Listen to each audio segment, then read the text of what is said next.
नमस्कार दोस्तों। आज हम बात करते हैं विणाख्या योगिनी साधना के बारे में। दोस्तों, ये योगिनियाँ क्या होती है?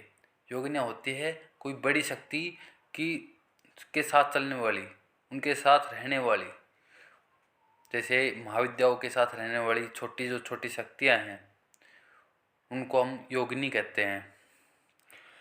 योगिनी नारी तत्व के समान कोमल भावनाएं, सहनशीलता, धैर्य, सहजता और शालीनता में आबद्ध शक्ति की ही प्रतिमूर्ति होती है, और जो साधक के जीवन में सभी अनिष्ट का निवारण करके प्रेम, हास्य, आनंद, पूर्ण पुरुषता और ग्रस्त जीवन के सभी पक्षों में भौतिक और आध्यात्मिक दोनों दृष्टियों से पूर्णता प्रदान करती है। योगिनी इसका मतलब हल्का शब्द नहीं होता। योगिनी स्वयं में शक्ति स्वरूप की एक विशिष्ट प्रस्तुति व स्वरूप होती है, जिसकी साधना संपन्न करना प्राण तत्वों को सचेतन करने का ही एक उपाय होता है।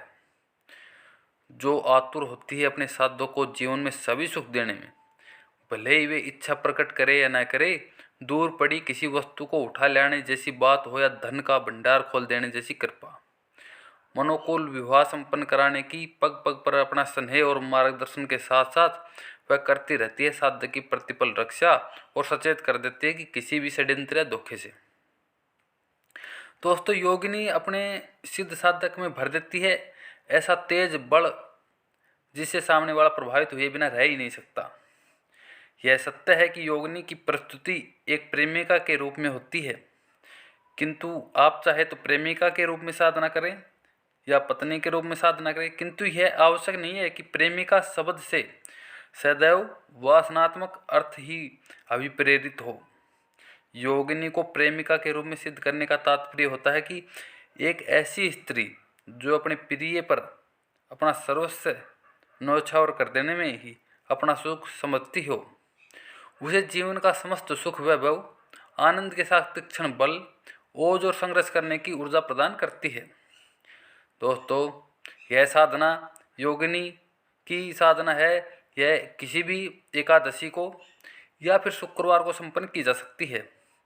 साधना में आपको सफ़ेद वस्त्र धारण करने चाहिए और सामने बाजोट पर सफ़ेद वस्त्र बिछाकर योगिनी स्वरूप किस देवी की है योगिनी? त्रिपुरा सुंदरी की योगिनी है, तो इसलिए त्रिपुरा सुंदरी यंत्र को स्थापित करना और गुलाब की पंखुड़ियाँ बिछाएं। वातावरण को धूप की तरह सुगंधित से भर दे, धूप की सुगंधी से भर दे, और इसके पश्चात सफ़ेद हकी की माला से 16 माला का जाप करें।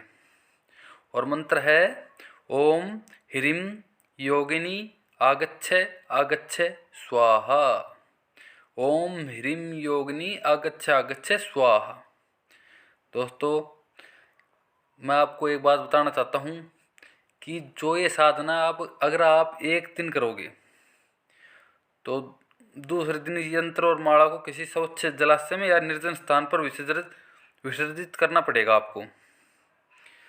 और योगिनी शक्ति तत्व का एक विशिष्ट प्रस्तुतिकरण होता है।